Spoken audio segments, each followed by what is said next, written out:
أمي، إنك محور هذه العائلة، شكراً للاعتناء بنا، لكن أفضل طريقة للاعتناء بنا هي الاعتناء بصحتك.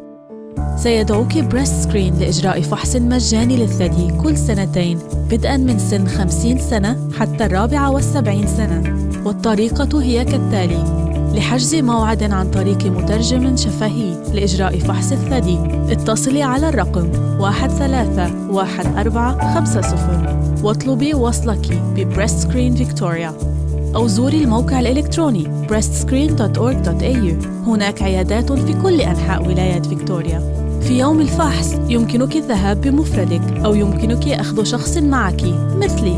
ارتدي قميصاً مع تنورة أو سروال، سيسهل ذلك إجراء الفحص. لقد وصلتك رسالة وبعض الاستمارات، أعطها إلى موظفة الاستقبال عند وصولك. ستأخذك اختصاصية التصوير إلى غرفة التصوير بالأشعة السينية. لا تترددي في طرح أي أسئلة عليها. بعد ذلك سيطلب منك خلع قميصك وصدرياتك في مكان منعزل.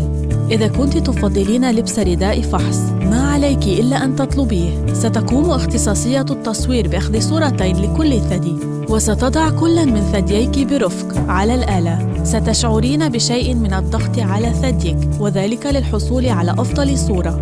قد يسبب ذلك بعض الانزعاج، لكنه لن يدوم إلا بضع ثوان. أخبري اختصاصية التصوير بالأشعة إذا شعرت بألم، ويمكنك أن تطلبي منها التوقف عن الفحص في أي وقت. سيستغرق الفحص بأكمله 10 دقائق فقط، وسيتم إرسال نتائجك بالبريد إليك وإلى طبيبك خلال عدة أسابيع.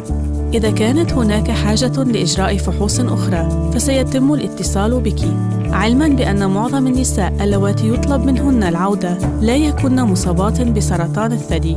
إذا كانت نتائج فحصك جيدة، ستتم دعوتك للعودة بعد 2 سنين. إن فحص الثدي يمكن أن يكون مخيفاً، لكنه أفضل طريقة للعثور على سرطان الثدي الذي يكون صغيراً جداً بحيث لا يمكن رؤيته أو الإحساس به. اكتشاف سرطان الثدي في مرحلة مبكرة معناه وجود فرصة أفضل للشفاء، إذ أن 9 من كل 10 نساء مصابات بسرطان الثدي يبقين على قيد الحياة بفضل الاكتشاف المبكر للمرض. لذلك يا أمي، نطلب منك أن تعتني بنفسك لكي يمكنك الاستمرار في الاعتناء بنا.